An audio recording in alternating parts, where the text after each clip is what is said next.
एक म्यूजियम बनाया गया था अंदर और 3 सुरंग निकलती है। एक सुरंग यहाँ से किनार निकलती है, एक सुरंग यहाँ पे गाइस सिंहासन लगता था और चाबी थी, अब वो गुम हो गई, हमें पता नहीं है। गाइस देखो ये कुआं जो अभी हमें गाइड अंकल बता रहे थे, बहुत नीचे जाना पड़ेगा, बहुत सीढ़ियाँ में आपको। जब इसके पहले इसको माना जाता था राजुल का महल, जैन स्थापना में, जैन धर्म में।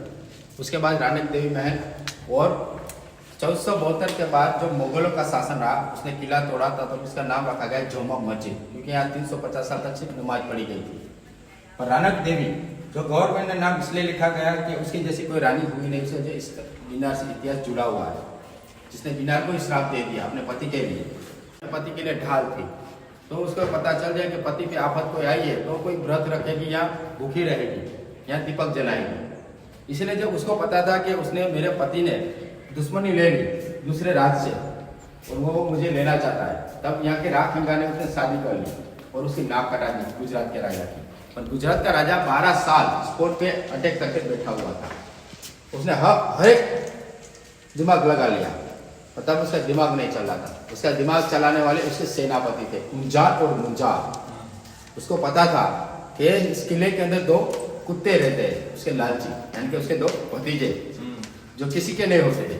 इसलिए उसने अपने तरफ कर लिया और राज की लालच दे दी। उसी भांजों ने अपने मामा के साथ धोखा कर दिया और ये द्वार खुलवा दिया। जब रानक देवी को यह बात पता चली कि हमें अपने भांजों पे भरोसा नहीं करना चाहिए, पर जब उस समय में पूजा का समय था तो वो यहाँ से सुरंग से अंबाजी चली गई। जब वो अंबाजी का दीपक ऐसे हाथ करके उठी तो हवा का झोंका लगा, वो समझ गई कि किले के अंदर कुछ मुसीबत आने वाली है। जब वो वापस आई तब तो यहाँ युद्ध चालू था और उसके पति का सर कट गया था। जब अपने पति को मरा हुआ देखा तो उसने कान में चीख कर रखी और वहाँ बिजली की जोर लगी। तब गिरनार को उसने श्राप दे दिया कि ऊंचा गढ़ गिरनार बादल से बात कराए, तुझे मिट्टी होकर गिर जाना चाहिए। जो मेरा पति था वो तेरा भगत था और मैंने तेरी अखंड जोत जलाई, तो मेरे पूजा में क्या कमी थी? तो मेरा पति चला गया और मुझे रंडापा मिला। उसी बात पे गिरनार को क्रोध आया और अपने आप शिला गिराने लगा। साधु ब्राह्मण पंडित सब सती को विनती करने लगे, अगर गिरनार मिट्टी बन गया तो जूनागढ़ सौराष्ट्र का कोई अस्तित्व रहेगा ही नहीं और उसको पूजेगा नहीं, रोक दे। तब वो किसी की बात नहीं सुनती थी और उसके 2 बच्चे ने साड़ी का पल्लू खींचा और समझाया तो उसको एहसास हुआ और कुमकुम के हाथ लगा दिए। यहाँ से आज के समय में वो गिरनार तो रुक गया। पहले उस समय में गिरनार की ऊंचाई 4500 फीट थी, अभी सिर्फ 3000 फीट ही है, क्योंकि गिरनार पे 24 स्टेप पे आप कभी भी लाइफ में चढ़ो तब 36 फीट की शिला अटकी पड़ी हुई है, जहाँ उसका थापा लगा हुआ है। हजारों स्त्रियां, लाखों स्त्रियां वहाँ उसकी पूजा करने जाती है। पर गिरनार ने पूरा अपना आकार बदल दिया, एक चेहरा बन गया, क्योंकि गिरनार ने सती को श्राप दिया था कि आने वाले कलयुग में और कलयुग में कि तेरी तरह कोई सत नहीं होगी। ये तो आपको भी पता है, आज की लेडीज 100% में से 50% ही कोई सत होती है, बाकी तो अपने पति को भी उल्टा कर दे दूसरे के लिए। तो गाइस और अंदर जा रहे हैं, हम आपको दिखा रहे हैं अंदर का नजारा सॉरी देखो दूसरी मंजिल पे इसके अंदर 16 कमरे, बेडरूम, रूम, इसे आज की भाषा में बोला जा सकता है, पर पुरानी भाषा में बोला जाता है ओयडा। और जब हम लोगों ने 3.5 साल जब यहाँ काम किया तो हमें कुछ अवसर मिले थे, तो एक म्यूजियम बनाया गया था अंदर और 3 सुरंग निकलती है। एक सुरंग यहाँ से किनार निकलती है, एक सुरंग यहाँ वंत्री यानी कि द्वार का, और एक जो पाटन निकलती आज के समय में। टोटल जाते थे कि कहाँ तक जाता, इसे कचरा करते और गिराते थे, इसलिए इन लोगों ने बैन कर दिया। अच्छी तरह बन जाए उसके बाद इसको ओपन किया जाए। ये पूरा आपको महल जैसा दिखेगा, ऊपर आपको ये देखो गाइस बहुत ही पुराने ज़माने की चीज़ें हैं यहाँ पे जो हम आपको दिखा रहे हैं। बहुत ही अंदर आए हैं यहाँ पर, जैसे कि हमें गाइड अंकल गाइड कर रहे हैं। ये देखो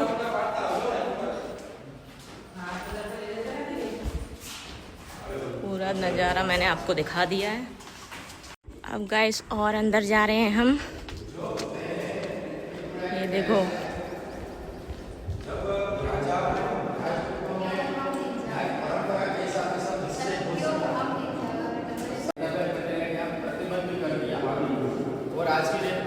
और मुस्लिम में और जैन में दोनों को पूजा जाता है, माना जाता है। तब मैं मानिए काफ़ी अच्छा सुंदर महल है ये, बहुत बढ़िया। हम फर्स्ट टाइम आए हैं यहाँ पर।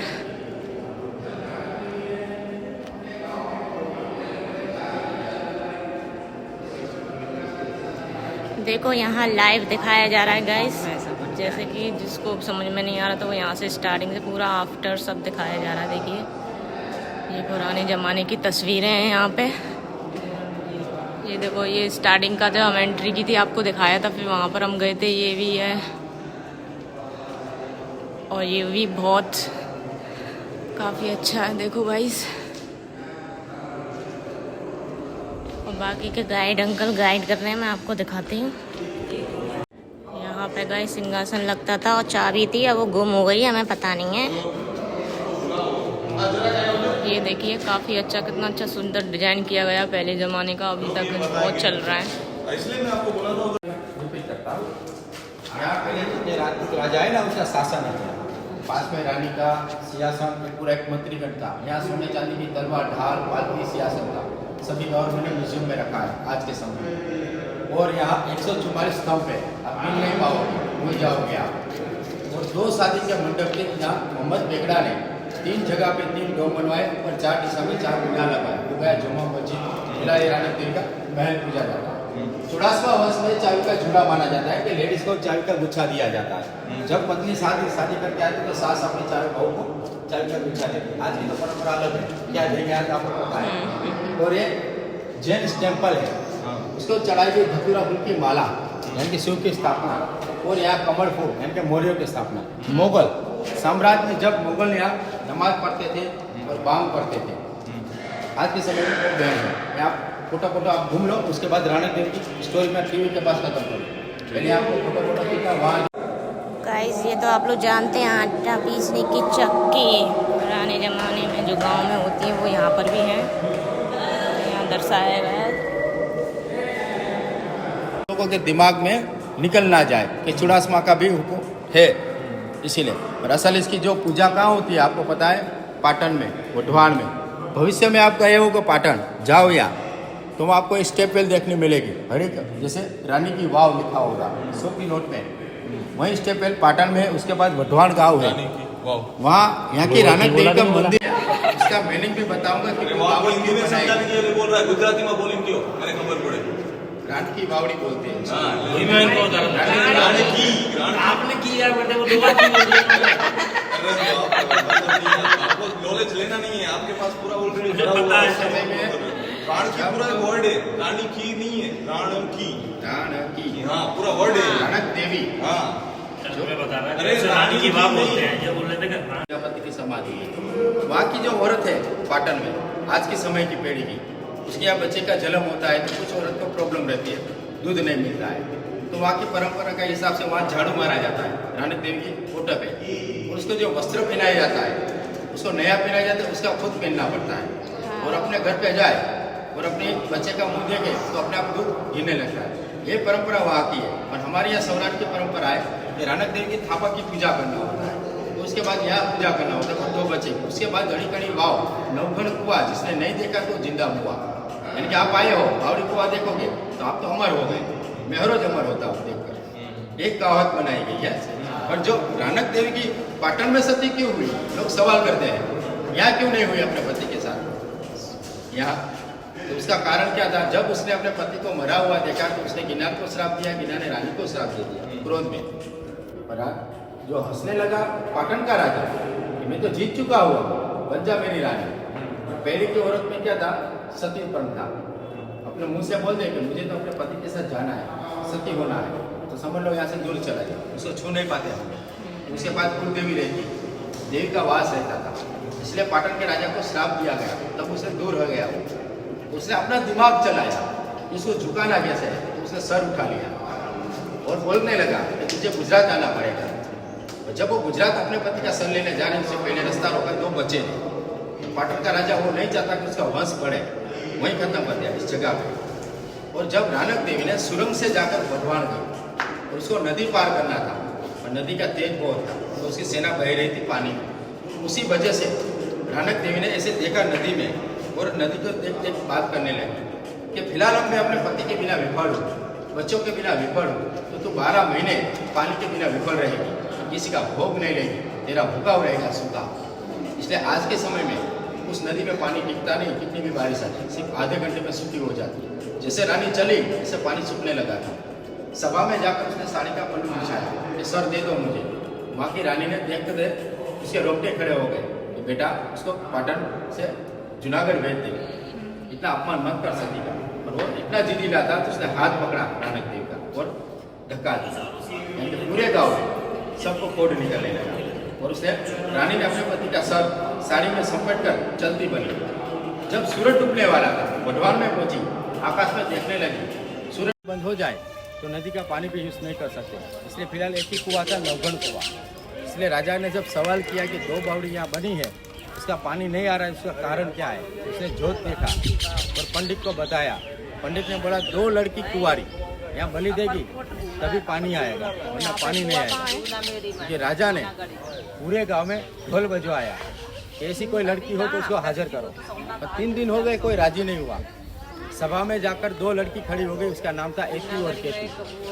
उन दोनों बहनें ने बोला कि पूरे गांव का भला होता है तो बलि देने के लिए तैयार है। चांदी की पालकी में जाकर आमने सामने उसने खंजर मारा और आहुति दी, तब पानी निकला।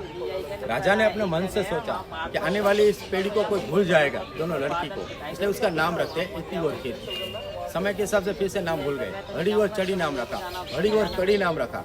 आज के समय में हम लोग के हड़ी कड़ी वाव।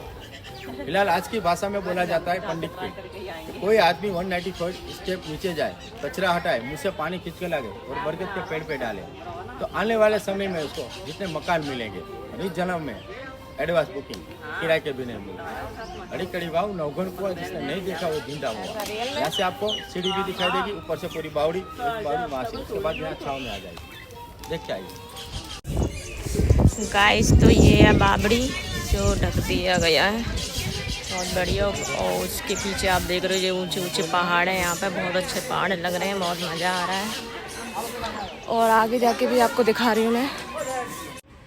गाइस ये देखो, ये कुआं जो अभी हमें गाइड अंकल बता रहे थे, बहुत नीचे जाना पड़े, बहुत सीढ़ियाँ। मैं आपको जूम करके दिखा रही हूँ, 150 फीट है। जो ऊपर आपको दिख रहा है ना, काई जम गई है, पानी भरा हुआ, ये बहुत बड़ा कुआं है और ऊपर से ढक दिया गया है। तो चलो अब आगे दिखाती है एक और कुआं। ये देखो कितना सुंदर नज़ारा है गाइस। मैं जा रही हूँ और आगे दिखाती हूँ। गौरव वहाँ बैठा हुआ है, देखो कितना सुंदर लग रहा है, बहुत मज़ा आ रहा है। पर गाइस बहुत धूप हो रही है क्योंकि गर्मी का टाइम है, इतना ज़्यादा टेम्परेचर हो रहा है, देखो हालत ख़राब हो रही है। एक और बावड़ी दिखाते हैं, मतलब गुजराती में तो बावड़ी बोलते हैं कुएं को, और तो मैं तो हिंदी में जानती तो